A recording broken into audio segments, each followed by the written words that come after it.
ధర్మానగర్ దేవరాజు గృహం నందు ఘనంగా క్రిస్మస్ వేడుకలు శామ్స్ మినిస్ట్రీ వారి ఆధ్వర్యంలో జరిగాయి. క్రిస్మస్ వేడుకల సందర్భంగా pastor Srikanth, pastor Anand, pastor Vijay, pastor Shyam మాట్లాడుతూ యేసుక్రీస్తు శిలువలో మన కొరకు బలి అయ్యారు. ఆ గొప్ప కార్యం ద్వారా మన పాపభారము మరణ భయం నుండి విడిపించి మనశ్శాంతిని ఇచ్చి మోక్షవాసులుగా చేసెను. దేవుడు తన ప్రేమను చూపుటకు మనల్ని సృజించారు. సిలువలో తన ప్రాణం పెట్టుట ద్వారా మన పట్ల ఆయనకున్న ప్రేమను నిరూపించారని తెలియజేశారు. యేసుప్రభు యొక్క జననం గురించి చక్కని సువార్తను తెలియజేస్తూ దేవుడు సాత్విక జీవితంలో అద్భుత కార్యములను చేస్తూ జనులకు ఏ విధంగా ఆదర్శవంతులయ్యారు అనేది తెలియజేస్తూ అక్కడ కూడి ఉన్న వారందరినీ అబ్బురపరిచారు. వారి యొక్క ప్రసంగంతో అందరినీ ఆశ్చర్య అనుభూతులతో ఆనందపరిచారు. బ్యూలా, సృజన, గ్రేసీ దేవుని స్తుతిస్తూ పాడిన పాటలతో అందరినీ ఆనందింపచేశారు. ప్రత్యేక ఆకర్షణగా ఎస్కే రత్నం దేవుణ్ణి స్తుతిస్తూ పాట పాడారు. రాకేష్ టీం మంచి స్కిట్ చేసి అందరి మన్ననలు పొందారు.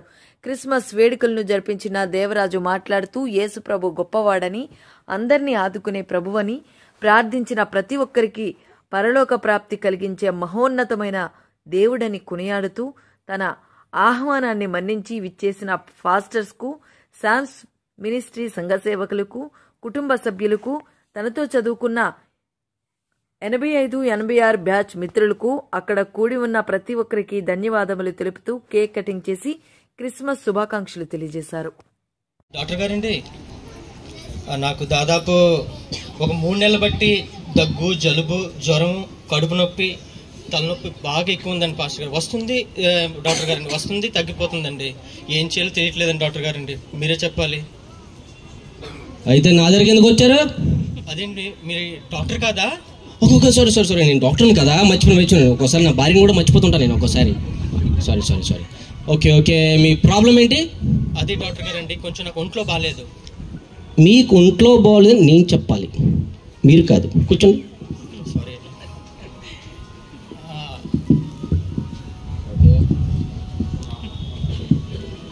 ఫోన్ సైలెంట్లో పెట్టాలి.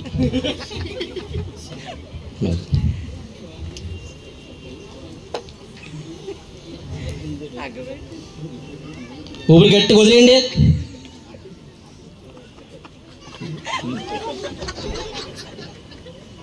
అయిపోయింది, పోయారు.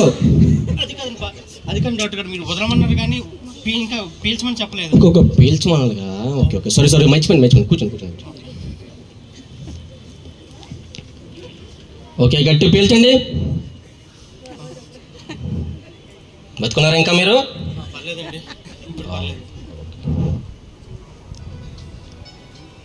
రిపోర్ట్స్ మీరు చూపిస్తారా? రిపోర్ట్స్ మీ దగ్గర ఉన్నాయా?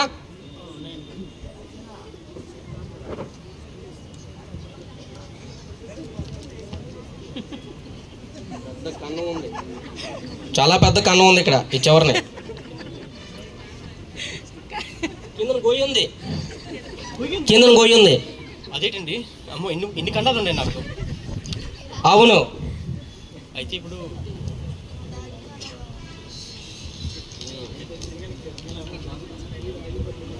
మీరు మందు తాగుతారా? తాగడం అంటే బాగా రోజుకి 5 లీటర్లు తాగుతానండి. నేను మందు తాగుతానని అడిగాను, నేను నీళ్లు కాదు. అవునా సారీ అండి, అంటే నాకు అలా వినబడింది. నాకు కొంచెం ఓకే వచ్చేసింది.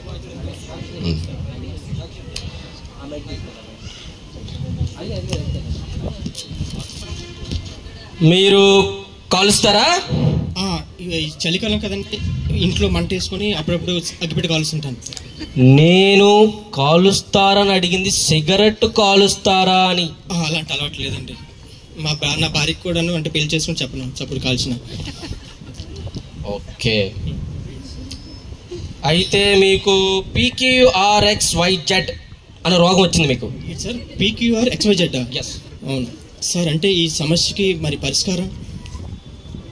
కోయాలి అంటే మీ బర్త్డే అనుకుంటాను, కేక్ తీసుకురావాలేమో. సార్ మీ బర్త్డే కేక్ తీసుకురావాలా సార్ కోయడానికి? నేను అడుగుతున్నది కేకు కాదు, మీ పొట్ట కోయాలి. అవునా సార్? Sorry sir. అంటే మీరు కొంచెం కోపడుతున్నారు, అందుకని ఏం చెప్పాలో తెలియక. సార్ చెప్పండి. అయితే ఈ కొయ్యాలి ఆపరేషన్ చేయాలంటే నేను ఏమైనా ఎంత డబ్బు ఖర్చు అవుతుంది సార్? 10 లక్షలు. 10 లక్షలు? ఇది మటుకు చాలా గట్టిగా చెప్పారు సార్. కావాల్సింది అదే మాకు. స్కిట్ లో అంతాను అన్ని చెప్పారు కానీ ఒక్కసారి చాలా గట్టిగా చెప్పారు సార్. సార్ ఏమన్నా డిస్కౌంట్ ఉంది సార్? నేను చచ్చిపోతాను అంటే అంత అమౌంట్లో నేను సెట్ చేయలేను సార్. 9,99,000 పే చేస్తే మీకు ఆపరేషన్ అవుతుంది. అంటే ఇటు ₹1 తగ్గించండి సార్. అంతే. అలాగే పే చేస్తే ఉండండి, లేదంటే వెళ్ళిపోండి. ఓకే సార్, అలాగే సార్, చూస్తాను సార్. Thank you. నా పరిష్కారానికి, నా సమస్యకి పరిష్కారం ఎక్కడ దొరుకుతుంది? సదా మీ సేవలో. మీకు చిన్న కష్టం వచ్చినా పెద్ద కష్టం వచ్చినా నేనే ఉంటాను. నా దగ్గరికి రండి, ఎందుకంటే తదుపరి గారు నేనే గెలవాలి కదా, అందుకే. ఓకేనా సార్? నమస్తే సార్. ఎమ్మెల్యే గారు నమస్తే అండి.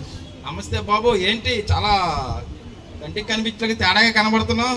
అదే సార్, దాదాపు 3 నెలలు బట్టి చాలా ఇబ్బందుల్లో ఉన్నాను. ఆపరేషన్ డాక్టర్ దగ్గరికి వెళ్తే ఆపరేషన్ పడుతుంది, 10 లక్షలు పడుతుంది అని చెప్పారు. మీరు ఎంతో మందికి ఎన్నో పథకాలు తెచ్చారు. ఓట్లు వేసే ముందు మా ప్రజలకు సేవ చేస్తా అన్నారు. ఈ ప్రజలే దేవుళ్ళు అంటారు. సో మీ యొక్క నియోజకవర్గంలో నేను ఒకని కాబట్టి నాకేమో సహాయం చేయగలని మీ దగ్గరికి వచ్చాను సార్. చూడండి సార్, ప్లీజ్ సార్. అందుకే నువ్వు నా దగ్గరికి ఎందుకు వచ్చావు? నన్ను ఆపరేషన్ ఏం చేయమంటావా? సార్ మీరు ఎందుకు ఆపరేషన్ చేస్తారు? మీరు డాక్టర్ గారు కదా. నేను ఆపరేషన్ చేస్తానంటే అంత భయపడిపోతున్నావు. నువ్వు మాత్రం మీలా ప్రజలందరూ ఏం చేస్తారు? నా దగ్గరికి వచ్చి అయ్యా మాకు ఇది కావాలి, అయ్యా 10 లక్షలు కావాలి, అయ్యా మాకు ఆపరేషన్ కావాలి. మాకెంత భయం వేస్తుంది అయ్యా? అంటే మీరు ఏదో హెల్ప్ చేస్తామని వచ్చాను సార్. ఏం హెల్ప్ చేస్తావు నీకు? ఇంతకీ నువ్వు ఓటు వేసావా? ఓటు వేసాను సార్. ఎవరికి వేసాను తెలియదు కానీ. ఏ పార్టీకి వేసావు ఓటు? టూత్ పేస్ట్ వేసాను సార్. అది నాది మా పార్టీ ఏమిటో టూత్ బ్రష్ నాదే తీసుకుని నువ్వేం తీసి పేస్ట్ కేసావు. ఎంత గొప్పడు అంటే పోలే, నువ్వు కష్టంలో వచ్చావు కదా, ఏదో ఒక నీకు హెల్ప్ చేద్దామే. అవును సార్. నీకు ఇంతకీ రేషన్ కార్డు ఉందా? లేదు. ఆధార్ కార్డు ఉందా? లేదు. ఆరోగ్యశ్రీ కార్డు ఉందా? లేదు. పాన్ కార్డు ఉందా? లేదు. బ్యాంక్ అకౌంట్ ఉందా? లేదు. పొలం ఉందా? లేదు. పల్లెం ఉందా? పల్లెమా? ఉన్నది సార్. ఎల్లు అడుక్కు తిను. మళ్ళీ ఏదైతే ఏదయ్యా మరి ఏం చేయమంటావు? ఇంత కష్టంలో వచ్చి ఏమి లేకుండా అలా ఏం చేస్తాం? మా పార్టీ ఉంది మీకు సాయం చేయడానికే, కానీ నువ్వే క్లాప్ చేయలేం. పోనీ ఒక పని చేస్తానుండు. ఒక 10 లక్షలు 10,000 చెక్ తెచ్చు. ఇదిగో ఈ 10,000 తీసుకెళ్ళి ఆపరేషన్ చేసేసుకో. ఉంటానైతే నెక్స్ట్ టైం ఓటు దేనికి వేస్తావు? Toothpaste, toothbrush. Next time vote వేసిన దగ్గర మళ్ళీ ఇంకో 10,000 ఇస్తాను. ఉంటానైతే. అదే సార్, ఈసారి 2,000 అంటారు. ఎప్పుడు sir 10,000 sir. Next 10,000. Thank you sir. అందరికి 10,000. Thank you sir. నా సమస్యకి పరిష్కారం ఉంటుంది. Thank you. ఇంక ఎవరిని అడగాలి ఇప్పుడు? నేను చూసి ఫ్రెండ్ అంటే నువ్వు. చాలా రోజులు అంటే బిజీగా ఉన్నాను. ఎలాగే నేను చూడాలని కలవాలని వచ్చాను రా. ఎలా ఉన్నావు? ఎలా వచ్చావు? బండి వచ్చావా? కార్లో వచ్చావా? నడిచి వచ్చావా? నాతో తీసుకొచ్చాను నేను. ఫ్రెండ్ బండి అడిగి షేరింగ్లో వచ్చాను. Okay okay. ఇంకా ఎక్కడ ఉంటున్నావు? మిల్లు ఎక్కడ? అక్కిపోనవా? చేద్దాంబా. ఓన్ హౌసా లేకపోతే ఫ్లాటా? నా డూప్లెక్సా? నేను ఉండేది 1 BHK, అంటే సింగిల్ బెడ్రూమే, కానీ రెంట్ హౌస్ ఉన్నాను. పెళ్ళయిందా? ఇద్దరు పిల్ల? అత్తగారే ఇచ్చారా? కారు ఇచ్చారా? భూమి రాశారా? ఇల్లు రాశారా? అంటే క్వశ్చన్ అడిగితే సమాధానం చెప్పడానికి అంటే ఈజీగా ఉంది, ఇక్కడ కష్టంగా ఉంది. సో అదే చిన్న ఇబ్బందిగా ఉంది.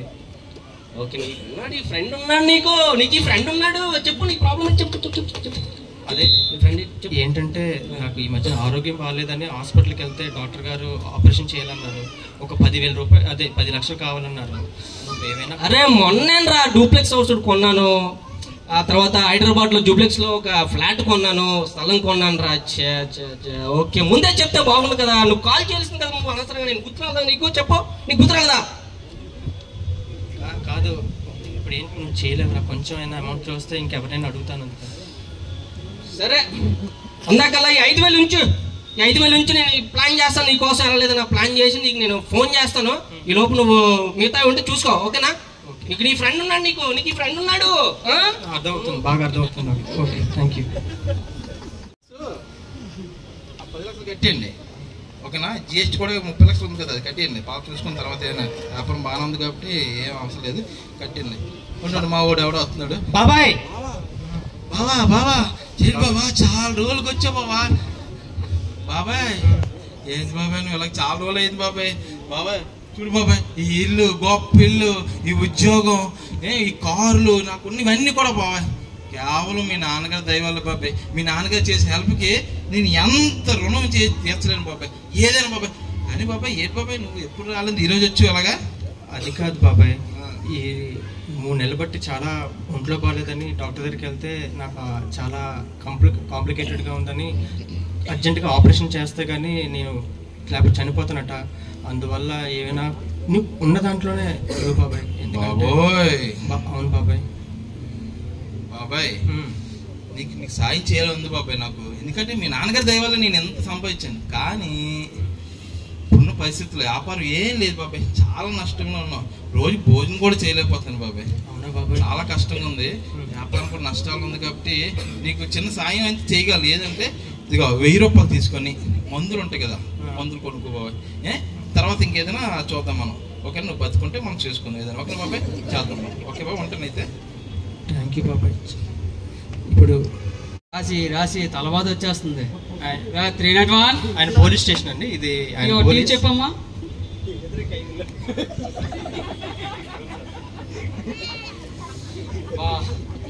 అంత హాయిగా ఉందో. ఈ రోజైనా సరే ఒక కేసు రాకపోతే బాగుంటుంది.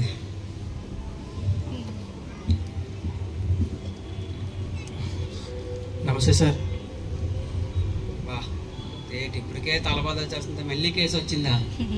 వా ఏంటయ్యా, రేప్ చేసావా, దొంగతనం చేసావా, మర్డర్ చేసావా? పాపం సార్. పాపమా? అవును సార్. ఏందయ్యా? అదే సార్, ఈ లోకంలో ప్రతి నేరానికి, ఘోరానికి తప్పులు చేస్తే శిక్ష విధించడానికి చట్టాలు, న్యాయాలు ఉన్నాయి. కానీ నాకు తెలిసి నాకు నా దేవుడికి తెలియకుండా, అంటే ఈ సమాజానికి తెలియకుండా అనేక తప్పులు చేశాను సార్, కనబడకుండా, తెలియకుండా. కానీ ఆ దేవుడు చాలా తెలుసు కదా సార్ ప్రతి విషయం. నేను ఏ తప్పు చేశానో, నేను ఏం చూసానో, నా నడత, నా నడవడిక అన్నీ, నా ఆలోచన అన్నీ తెలుసు కదా సార్. సో ఎప్పటికైనా ఆ శిక్ష నా మీద పడుతుంది. ఆ శిక్ష, ఆ పాపం ద్వారా ఆ శిక్ష ద్వారా మరణం, భయంకరమైన నరకంలోకి వెళ్ళిపోతున్నాయి, భయం వేస్తుంది సార్. అందుకని ఇక్కడ ఈ పోలీస్ స్టేషన్ పరిష్కారం ఉంటుందా సార్? నాకు తెలియవచ్చు. ఏదో మెంటల్ హాస్పిటల్ నుండి వచ్చినట్టున్నావు, అక్కడికి వెళ్ళు. అది కాదు సార్, అంటే ఇక్కడ నా సమస్యకి పరిష్కారం దొరకదా? చూడు బాబు, నేను కాబట్టి సరిపోయింది. అదే మా సిఐ గారు ఉంటే జైలుకి వెళ్ళి వాసులు లెక్క ఇచ్చుకుంటుంది. అలాగే సార్, క్షమించండి. వెళ్ళు. అంటే నా సమస్యకు పరిష్కారం అంటే ఇలాగే చనిపోవాలా? నా పాపం నుండి నేను చేసిన ఈ శిక్ష నుంచి ఎవరు తప్పిస్తారు? ఏం చేయాలి? ఇదిగో బాబు, ఏ నదుల్లోనూ మునగాలి, లేకపోతే గుళ్ళు గోపురాలు తిరగాలి. అవునా? అలా చేస్తే ఒకసారి ఓకే, మీరు చెప్పినట్లే పాపం చేస్తాను, నదిలో మునుగుతాను. తిరిగి వచ్చి అదే పాపం చేయనని గ్యారంటీ లేదు కదమ్మా. తిరిగి అంటే ఎన్ని అవకాశాలు ఉన్నాయి కదా, ఆ నదిలో మునిగి, గుడికి వెళ్ళి, లేకపోతే సముద్రంలో మునిగి ఏదో కార్యం చేసి నా పాపం కడిగేసుకుంటాను, మళ్ళీ తిరిగి పాపం చేస్తాను కదా. కానీ నా పాప స్వభావాన్ని, నా ఆలోచన మార్చేది ఎవరు? ఓకే, పాపం చేశాను, నదిలో మునిగి నా స్వభావాన్ని కూడా మార్చుకున్నాను, కానీ నా పాపము నుండి నన్ను నీతిగా మార్చేది ఏమైనా ఉందా ఈ లోకంలో? ఎమ్మెల్యే గారు చేయగలరా? నా ఫ్రెండ్ చేయగలరా? రిలేటివ్స్ చేయగలరా? భూమి, ఆకాశంలో ఈ భూమి మూలన ఎక్కడైనా అది ఉందా? ఎవరైనా చేస్తారా? నాకు ఈ సమస్యకు పరిష్కారం ఉందా? ఎవరైనా చెప్పగలరా? ప్లీజ్.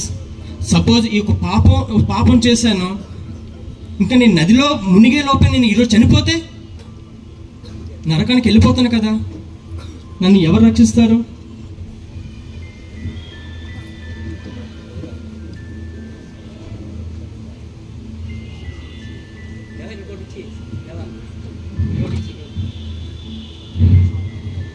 దేవుని బట్టి వందనాలు బాబు. నీ పాపానికి పరిష్కారం ఒకటి ఉంది నాయన. ఏంటమ్మా?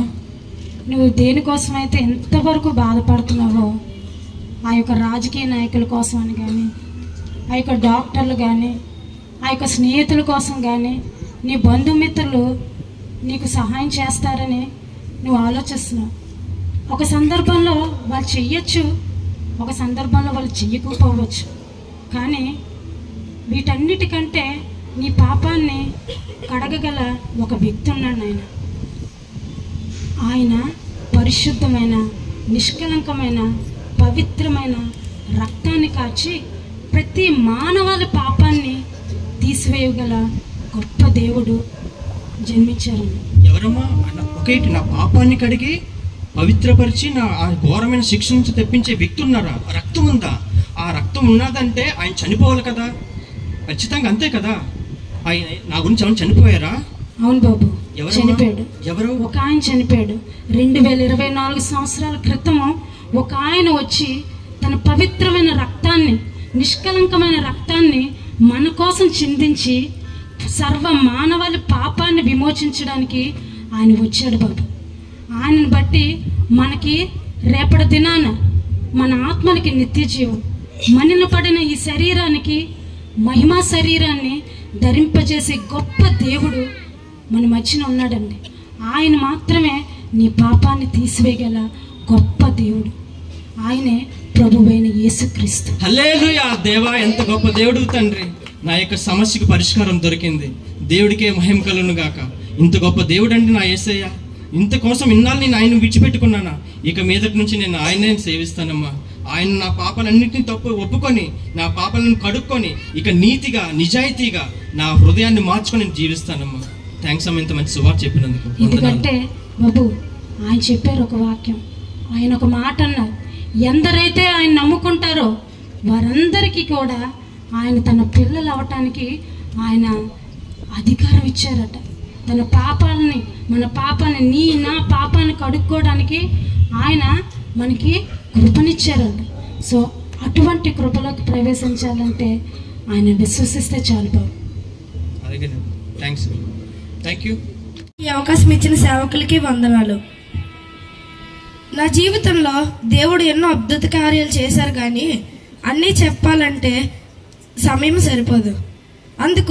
అందులో దేవుడు నా జీవితంలో చేసిన ఒక గొప్ప కార్యాన్ని సాక్ష్యం రూపంలో నేను చెప్పాలని ఆశపడుతున్నాను. ఒక టైంలోని రీసెంట్గా అంటే 1 year ముందు నాకు ఫీవర్ వచ్చింది. చాలా విపరీతంగా వస్తే డాక్టర్ దగ్గరికి వెళ్తే ఆయన ట్యాబ్లెట్స్ ఇచ్చి పంపించేశారు. అయితే మేము మామూలుగా అనుకున్నాము రోజు రోజుకి అది సివియర్ అవుతూ వస్తుంది. మళ్ళీ డాక్టర్ దగ్గరికి వెళ్తే ఆయన ఒకసారి బ్లడ్ టెస్ట్ చేయించాలమ్మా అని చెప్పారు. అయితే చేయిస్తే ఆ బ్లడ్ టెస్ట్ రిపోర్ట్స్ వచ్చి డాక్టర్ తీసుకెళ్ళి చూపిస్తే మీకు బాబుకి డెంగ్యూ ఫీవర్ ఉంది, 29,000 ప్లేట్లెట్స్ ఉన్నాయి, అందుకే మీరు వెంటనే హాస్పిటల్ అడ్మిట్ అవ్వాలి, 2 to 3 hours ఉంటే ఇంకా బ్రెయిన్కి ఎఫెక్ట్ అయ్యే ఛాన్స్ ఉంది, సో మీరు వెంటనే వెళ్ళి హాస్పిటల్ అడ్మిట్ అవ్వండి అని చెప్పారు. డాడీ ఏమో, ప్రభువా ఏ హాస్పిటల్కి వెళ్ళాలో మీరే మాకు దారి చూపించి ముందు నుండి నడిపించండి తండ్రి అని ప్రేయర్ చేసుకొని మేము కొనసాగాం. డాడీకి విమ్స్ హాస్పిటల్ని దేవుడు చూపించారు. విమ్స్ హాస్పిటల్కి బయలుదేరుతున్నప్పుడు బండి మీదే ఇంకా ఎక్కువ అయిపోవడం వల్ల దేవుడు చెప్పిన హాస్పిటల్ కాకుండా మా సొంత ఆలోచనలతో 2-3 హాస్పిటల్కి మేము వెళ్ళాం. కానీ అక్కడ వ్యతిరేకతలే వచ్చాయి. అంటే ఒక దగ్గర డాక్టర్ లేకపోవడం, ఇంకో దగ్గర ఎక్విప్మెంట్ లేదు, తీసుకెళ్ళిపోండి అని చెప్పడం. ఇంకా లాస్ట్కి దేవుడు చూపించినట్టు మేము విమ్స్ హాస్పిటల్కి వెళ్ళాం. అయితే మేము వెళ్ళేసరికి 1:30 ఆ టైం అయ్యింది. డాక్టర్స్ అందరూ లంచ్కి వెళ్ళిపోయారు. అయితే ఒక దేవుడికి ఇంకా ప్రేయర్ చేస్తున్నారు, దేవ బేగా ఇంకా చాలా సివియర్ అయిపోతుంది ఎలాగా అని చేస్తే ఒక నర్సు డాక్టర్కి ఫోన్ చేసి ఇక్కడ సివియర్గా ఉంది పరిస్థితి, మీరు రమ్మంటే ఆవిడ వెంటనే వచ్చి చూసి అడ్మిట్ చేసుకున్నారు.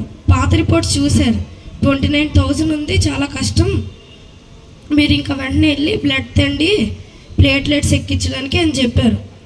ఈలోపు శ్రీకాంత్ అనియా 6:30 ఆ టైంకి వచ్చి ప్రేయర్ చేసి బాధపడసాద్వి, దేవుడు నీకు తోడై ఉన్నారు, దేవుడే నీకు నడిపిస్తారు ముందుకి, ఏమవ్వదు, నాకు ఇక్కడ టౌన్లో ప్రార్థన ఉంది, అక్కడ సంఘం అంతా కలిసి నీ గురించి ప్రార్థన చేస్తాం, బాధపడద్దని చెప్పి వెళ్ళారు.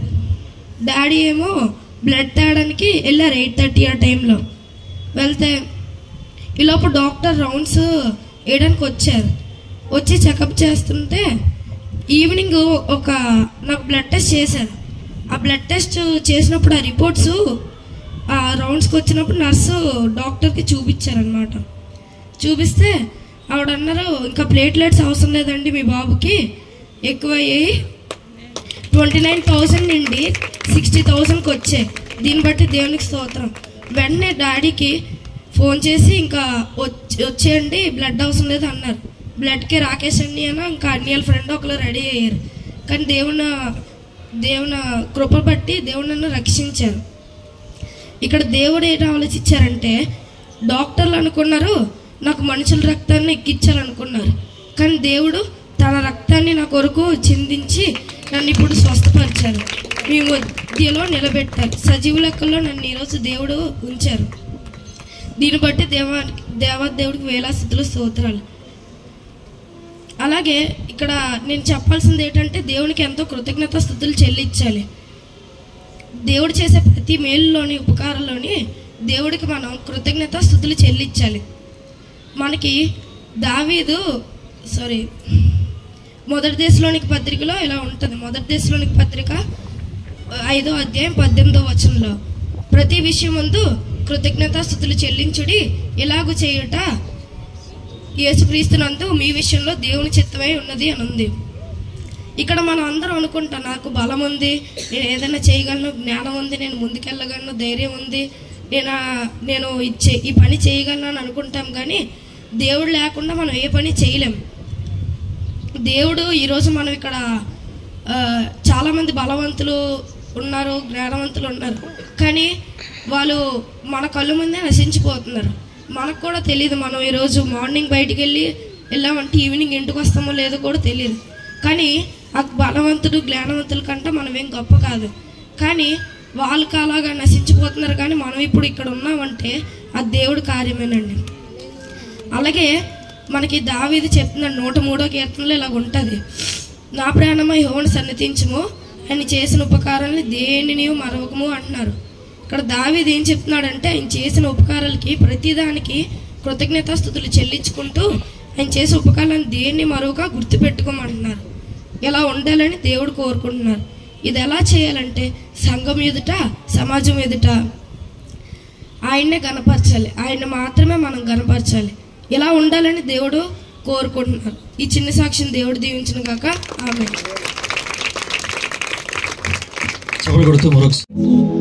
విరిచిన బంగారము, బోలము, సాంబ్రాణి దేనికి అవసరం లేదు, విరిగి నలిగిన మనస్సే ఆయనకు అవసరం.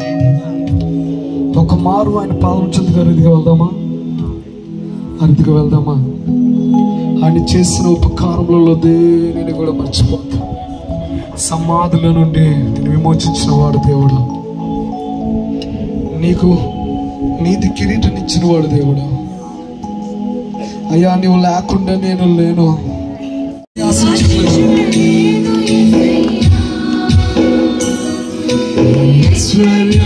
పేరు ప్రతిష్ట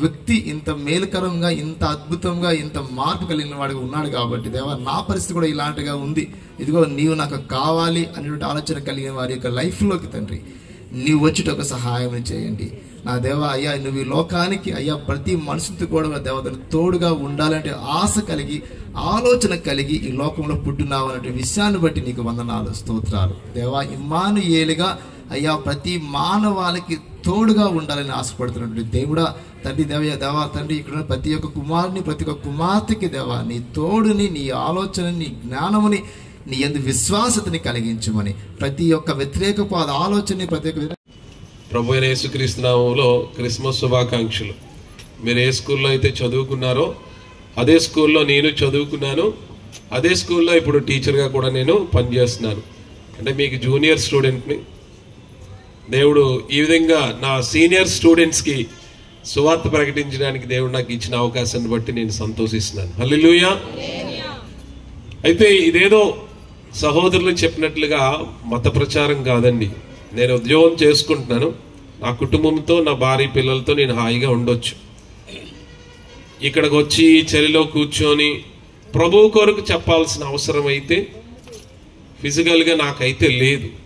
కానీ లోపల ఉన్నటువంటి ఆత్మ అది ప్రేరేపిస్తుంది.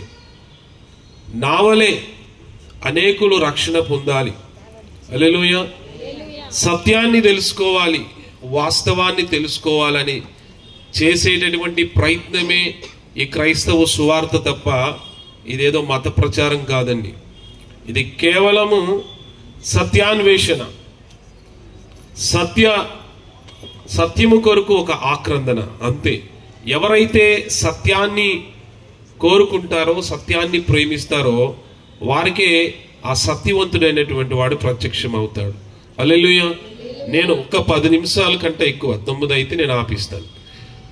అయితే క్రిస్మస్ సందర్భంగా ఇక్కడ అనేక మంది ఉన్నారు కనుక, ప్రభువుని ఎరగని వారు కూడా ఉన్నారు కనుక, అసలు క్రిస్మస్ అంటే ఏంటి అనే విషయాలు, కొన్ని విషయాలు మీతో పంచుకొని నా సమయాన్ని నాకు ఇచ్చినటువంటి అధ్యక్షుల వారికి అప్పగిస్తాను. హల్లెలూయా. యోహాను సువార్త 1వ అధ్యాయం 1వ వచనములో ఇలా చెప్పబడింది, ఆదియందు వాక్యం ఉండెను, వాక్యము దేవుని యొద్ద ఉండెను, వాక్యము దేవుడై ఉండెను, ఆ వాక్యమే శరీరధారిగా కృపా సత్య సంపూర్ణుడిగా మన మధ్య నిలిచెను. ఈ మాట ఒక బృహత్కరమైనటువంటి మాట, సర్వ మత గ్రంథాలకు ఆధారమైనటువంటి మాట. ఈ మాట ప్రపంచానికే ఒక మూలమైన మాట. ఆదియందు వాక్యం ఉండెను. ఇదే మన పూర్వీకులు మనకి చెప్పారు. ఆదియందు శబ్దం ఉండెను, ఆదియందు నాదం ఉండెను, ఆదియందు ప్రణవం ఉండెను, ఆదియందు ఓంకారం ఉండెను అని ఇదే చెప్పారు మన పూర్వీకులు. అంటే ఈ ఓంకారమే, ఈ శబ్దమే, ఈ నాదమే, ఈ ప్రణవమే లోకములు అన్నిటినీ కలగజేసింది అని చెప్పారు. అవునా కదండి? ఈ శబ్దమే, ఈ ఓంకారమే ఈ ముల్లోకములను లేదా విశ్వలోకాలన్నిటినీ కలగజేసిందని మన పూర్వీకులు, మన పితరులైనటువంటి వారు చెప్పుకొచ్చారు కదండి. ఈ శబ్దం ఎవరు, ఈ నాదం ఎవరంటే ఆయనే మన ప్రభు అయిన యేసుక్రీస్తుని వాక్యం చెప్తుందండి. ఈ వాక్యమైనటువంటి దేవుడు ఏం చేశాడంటే శరీరాన్ని ధరించాడు. ఇదే అవతారం అంటే. ఇది కూడా మన పెద్దలు చెప్పారు అవతారాల గురించి. అసలు అవతారం అంటే అర్థం ఏంటంటే శరీరాన్ని ధరించుట, మేనిఫెస్టెడ్ ఇన్ ఫ్లెష్ అని ఇవ్వబడింది దానికి నిర్వచనం. అయితే మన వాళ్ళు అనేకమైన నిర్వచనాలు ఇచ్చుకొచ్చారు. మత్స్య అవతారం అని, వామన అవతారం అని, కృష్ణ అవతారం అని, రామ అవతారం అని, కల్కి అవతారం అని, ఇలాగ రకరకాలైనటువంటి అవతారాలను చెప్పుకొచ్చారు. కానీ వాస్తవానికి అవతారము అంటే అర్థం ఏంటంటే శరీరమును ధరించుట. హల్లెలూయా. అవతారం అంటే అర్థము శరీరాన్ని ధరించడం. అసలు శరీరం ధరించడం అంటే ఏంటండి? దానిని కొంచెం లోతుగా ఆలోచిస్తే శరీరమును ధరించుట అంటే అర్థం ఏంటంటే ఏ శక్తి లేకుండా, ఏ మహిమ లేకుండా నిరాకారుడుగా, దేవుడు నిరాకారుడు కదండి, ఏ విధమైన శక్తి లేకుండగా ఒక బలహీనుడుగా లోకములో రిక్తునిగా రావడమే అవతారం. అంటే శరీరాన్ని ధరించడం అంటే అర్థం ఏంటంటే అంటే 2 చేతులు 2 కాళ్ళు ఉండడం మాత్రమే కాదు. దానికి అర్థం శరీరమును ధరించడం అంటే ఏమీ లేనివాడిగా, రిక్తునిగా ఈ లోకానికి తన మహిమను, ప్రభావాన్ని, అధికారాన్ని విడిచిపెట్టి లోకానికి రావడమే అవతారం అండి. ఇది మీరు చదవండి పుస్తకాలు. I use to read books. నేను పుస్తకాలు చదివే చెప్తున్నాను. మీరు చదవండి. ఋగ్వేదం 10వ మండలము 90వ చరణములో 1వ వచనంలో ఉంటాయి ఈ మాటలన్నీ కూడా. ఇవన్నీ మీరు చదవండి. ఎందుకు సత్యాన్ని మనం గ్రహించలేకపోతున్నామంటే మనం గ్రంథ పరిశీలన చేయకపోవటం వలనే. స్నేహితుడా, నా హృదయాల సన్నిహితుడా, నా తోడు నీవయ్యా, నీ స్నేహం చాలయ్యా, నా నీడ నీవయ్యా, ప్రియ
కుటుంబాన్ని ఆహ్వానించి నీ యొక్క జన్మదినాన్ని జ్ఞాపకం చేసుకోవడానికి ఏర్పాటు చేయబడిన ఈ దినాన్ని బట్టి నీకు వందనాలు. ఇదిగో ప్రభా, నీ జన్మదినము మా జీవితాలు ఎంతో తీయదనంగా ఉన్నదని నిరూపించుకోవడానికి ఇగో ప్రభా ఉండేలాగా సహాయం దయచేయమని యేసయ్య పరిశుద్ధ నామమున అడుగుచున్నాం తండ్రి, ఆమేన్.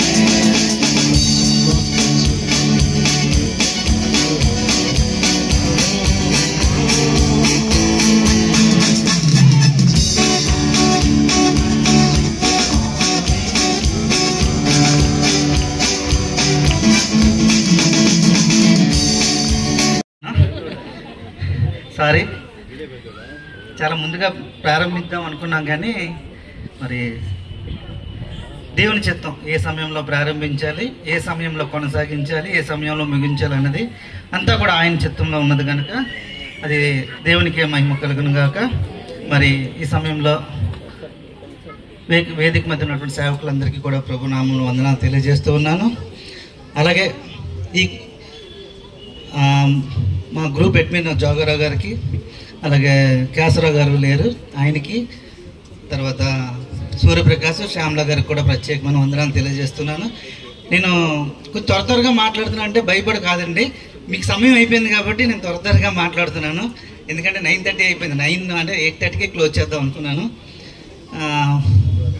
తొందరలో ఏం మాట్లాడాలో తెలియట్లేదు, సారీ. అయితే అలాగే అంటే ఈ కూటమి ఇలా ఏర్పాటు చేసి క్రిస్మస్ ప్రేయర్ పెట్టుకుందాం అనుకున్నప్పుడు దానికి జోగారావు గారు అలా ఓకే మంచిదే, మంచి ఉద్దేశమే, చేయండి, మేము కూడా వస్తామని చెప్పి అన్నారు. అందుని బట్టి వాళ్ళకి వందనాలు తెలియజేస్తున్నాను. అలాగే ఈ ప్రయత్నం అంతట్లో కూడా నాకు ముందుండి నడిపించినటువంటి నా ఫ్రెండ్స్ ప్రసాద్ కానీ, లావెట్ శ్రీనన్న కానీ, అలాగే తరా సత్యనారాయణ కానీ, అలాగే డి శ్రీని కానీ, అలాగే రత్నమక్క, శారద, దీప, ఇలా ప్రతి ఒక్కరికి కూడా పేరు పేరున నేను కృతజ్ఞత తెలియజేస్తూ ఉన్నాను. అలాగే మిగిలినటువంటి స్నేహితులందరికీ కూడా పేర్లు చెప్పలేదని అనుకోవద్దు. నేను పిలవగానే నా మాటను మన్నించి ఎంతో దూరం నుంచి వచ్చినట్టు ప్రతి ఒక్కరు కూడా, ఆడవాళ్ళు మగవాళ్ళు అందరికీ కూడా, ఎందుకంటే లేడీస్ ఈ టైం వరకు కూడా ఉండాలంటే చాలా కష్టము, వాళ్ళంతా వచ్చారు, మంచిది. మరి అలాగే కూడా ఆంతోని నగర్లో మేము ప్రేసలు నడిపిస్తున్నటువంటి టీము వాళ్ళు, అమ్మ ఒకసారి చేతులు ఎత్తండి, చూడండి వాళ్ళ వయసు చూడండి. ఈ సమయంలో ఇంత దూరం వాళ్ళు రావడం అనేది కూడా చాలా గ్రేట్. దేవుడు వాళ్ళని నడిపించినందుకు మీ అందరికీ కూడా ప్రభునామమున వందనాలు తెలియజేస్తున్నాను. అలాగే నా కుటుంబ సభ్యులకి, నా బంధువులకి, స్నేహితులకి, చిరుపరి వారందరికీ కూడా ప్రభునామమున వందనాలు. నేను చాలా విషయాలు మాట్లాడదాం అనుకున్నాను కానీ సమయం లేదు. సరే, ఇంకోసారి నేను మాట్లాడతాను. నేను కూడా ఏదో మాట చెప్తాను. ఇప్పటికే చాలా సువార్త అయిపోయింది, ఓకే క్లోజ్ చేసేద్దాం. మరి సమయం రాదు కానీ మరి నా మనసులో కూడా దేవుడు ఒక తలంపు పెట్టాడు, అది పంచుకుందాం అనుకున్నాను కానీ సరే ఇంకొకసారి మరి మనము చేద్దాం. ఓకే, చెప్పమంటున్నారా? అవునా, ఇంకా ఓపుకుందా మీకు?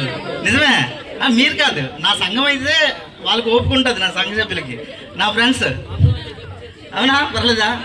ఓకే ఓకే ఓకే, మంచిది మంచిది. దేవుని మాట కదా, ఎంతసేపు విన్నా తప్పు లేదు. కానీ అయితే ఒక్క 10 నిమిషాలు తొందరగా నేను ఆ మాటనే నేను కుదించి చెప్తాను, షార్ట్కట్లో చెప్పేస్తాను. అంటే దేవుడు నా మనసులో పెట్టినటువంటి మాట. యేసుక్రీస్తు అందరికీ ప్రభువు అంటే రక్షించేటటువంటి వాడు, రక్షకుడు. అంటే ఇందులో నుంచి రక్షించేవాడు అంటే పాపపు ఊబిలో నుంచి మనలను నిత్య నరకాగ్నికి వెళ్లకుండా రక్షించేటటువంటి వాడు. నేను ఈ మాటను చాలా చెప్పాలి కానీ కుదించి చెప్పాలంటే ఇది మీకు అర్థమవుతూ నేను చెప్పలేను. సరే, చిన్న కథ రూపంలో నేను చెప్తాను, చిన్న ఉపమానం రీతిలో చెప్తాను. ఎందుకు ఆయన ప్రభువై ఉన్నాడు, ఎందుకు ఆయనే మాత్రమే రక్షకుడై ఉన్నాడు. కొలస్సీ పత్రికలో 15వ అధ్యాయము 1వ వచనం 15వ వచనంలో ఉంటుంది. పాపులను రక్షించుటకు యేసుక్రీస్తు ఈ లోకమునకు వచ్చెను. ఆయన మాత్రమే ఎందుకు రావాలి, మిగిలిన వారు లేరా అనేటువంటి సందేహము మీకు ఉన్నటువంటిదే, నాకు కూడా ఒకప్పుడు ఉండేటటువంటిది. అయితే ఎందుకు ఆయన మాత్రమే వచ్చాడు అనే దానికి నాకు ఆధారం దొరికింది కనుక ఈ మాట నేను చెప్తూ ఉన్నాను.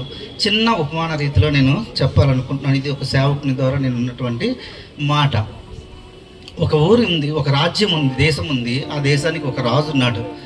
ఆ రాజుకి ఒక కుమారుడు ఉన్నాడు. ఆ కుమారుడు వయసు అంటే 9-10 ఏళ్ళ వయసులోనే తండ్రికి అంటే ఇష్టమైనటువంటి కుమారుడుగా కాకుండా కొంచెం చెడు అలవాట్లు కలిగినటువంటి వ్యక్తి. కొంతసేపు ఆ కుమారుడిని మనం పక్కన పెడితే రాజుగారు అంటారట, మంత్రి గారు ఈరోజు మనం చేయవలసినటువంటి పని ఏంటి, మన దినచర్య ఏంటి, మన షెడ్యూల్ ఏంటి అని అడుగుతారన్నమాట. అడిగేటప్పుడు మంత్రి గారు అంటారు, రాజా ఏముంది, ఈరోజు కొంతమంది వారిని మనము శిక్షించాలి, అంటే వారు చేసిన పాపాలకి మనము శిక్షలు విధించాలి అని అంటప్పుడు మంత్రి గారు అంటారు, రాజు అంటాడు, రోజుకి ఎంతోమందిని మనం శిక్షిస్తూ ఉన్నాము, వాళ్ళు ఆ శిక్షను అనుభవిస్తున్నారు కానీ మంచి వ్యక్తులుగా మన బయటికి రావట్లేదు, ఈ పాపానికి పరిహారమే లేదా అని అన్నప్పుడు, ఎందుకు లేదు ప్రభువా రాజా, 2000 ఏళ్ల క్రితము ఒక ఆయన వచ్చారు, ఆయన ఆశ్రయించినప్పుడు ఆయనని ఎవరైతే హృదయంలో చేర్చుకుంటారో వాళ్ళు మంచివారిగా అంటే మారుతారు అనేటువంటి మాట నేను కంగారులో చెప్తున్నాను. నాకు అంటే మీకు అది అర్థమవుతుందో లేదో తెలియట్లేదు, టైం అయిపోయింది కాబట్టి. పాటలో మీరున్నారు. దేవుడు దేవా తండ్రి యొక్క దాసుల ద్వారా అనేకమైన మాటలు మా జీవితాలు విత్తి ఉన్నారు. ఎవరికి మాటలు నువ్వు నేరుగా విత్తున్నావో ఆ హృదయంలో గొప్ప నీరు కట్టి ఫలింపజేయమని సందులో ప్రార్థిస్తున్నాం. నువ్వు నిజమైన దేవుడు అని, నీలోనే నిత్య జీవము ఉందన్న విషయాన్ని ఎరుగులాగున ఇక్కడ నుండి వెళ్ళులాగున మీరు వారిని ఆశీర్వదించమని సందులో ప్రార్థిస్తున్నాం. దేవా ఇదిగోండి ఈ యొక్క పని వెనుకతల కంప్లీట్నెస్ జరిగించండి. దేవ గారు వెళ్ళబోతున్నారు, నీ మాటలు మరుగైపోకూడదు. మేము చూస్తున్నాము, మేము నమ్ముతున్నాము దేవా, రాబోయే రోజుల్లో వారు ఏది సత్యమో ఏది ప్రభా నీది వరపున నీ కొరకు లోకంలో వారు జీవించలాగిన విశ్వాసం కలిగి ఉండేలాగిన వారు వెళ్ళబోతున్నారు. మేము చూస్తున్నాము, నమ్ముతున్నాం తండ్రి. నీ కొందనాలు చెల్లిస్తున్నాము దేవా, నీ కొందనాలు చెల్లిస్తున్నాము. వచ్చినప్పుడు ప్రార్థిస్తున్నాము. ప్రత్యేక కుటుంబాన్ని కూడా నీ చేతులుగా అప్పగిస్తున్నాము. ఈ చక్కని ఆలోచన దయచేశారు. ఇక్కడ దేవా తనతో పాటు దేవా తనకు ఉంటున్న స్నేహితులకి, తన యొక్క బంధువర్గానికి, దేవా తనకు ఉంటున్న ఇరుగు పొరుగు వారికి కూడా ఈ రక్షణ శుభవార్తను దేవా అందించాలని దేవా తండ్రి నీ క్రిస్మస్ దినంలో వారు అన్ని అందిస్తుండగా నీ కృపను వారికి దయచేయమని సందులో ప్రార్థిస్తాం. మరింతగా కుటుంబాన్ని ఆస్వాదించండి, కుటుంబంలో ఉంటున్న ప్రతి లేముని తీసుకోండి, కుటుంబం పట్ల చిత్తం జరిగించండి. ఈ యొక్క మాటలు ఏ కుటుంబం ఉండేలాగా మీరు ఆస్వాదించమని సందులో ప్రార్థిస్తాం. సాత్విక్ని, ప్రభావ శ్యామర్కన్ని తండ్రి గుండి ఆ యొక్క సిస్టర్ గారిని, దేవ సార్ని, సిస్టర్ గారిని చెల్లిగా అప్పగిస్తున్నాము. మీరు కుటుంబం అంతా కూడా నీ మహిమార్థం వాడబడలాగా మీరు ఆస్వాదించండి. దేవ వచ్చిన ప్రతి బిడ్డను కూడా జ్ఞాపకం చేసుకొని వారు వెళ్ళబోతున్నారు. నీకు కంచె వేయండి, కాపుదలు వేయండి, క్షేమంగా వారి గృహాలు చేరుకునే కృపను అనుగ్రహించండి. నీ మాటల చేత మరొక కుమారు వారి గృహాల్లోకి వెళ్ళిన తర్వాత నెమరు వేసుకోవడానికి కృపను ఇచ్చిన ప్రత్యేకంగా స్నేహితుల కొరకు ప్రార్థిస్తున్నాము. దేవ ఈ మాటలు వారు విడిచిపెట్టక వారు వెళ్తున్న మార్గంలోనే దేవ నీ మాటలు దేవారు నెమరు వేసుకొని వింటున్న సాక్ష్యాన్ని బట్టి, వింటున్న ఈ యొక్క మాటలు బట్టి ఆ మాటలు నెమరు వేసుకోవడానికి ఎందు నిమిత్తం ఈ మాటలు వారి జీవితాలు వెత్తబడ్డాయో ఆ గొప్ప ప్రభా ఆ యొక్క మీ యొక్క చిత్తము వారి జీవితంలో జరుగులాగిన మీరు ఆశీర్వదించమని సందర్భంలో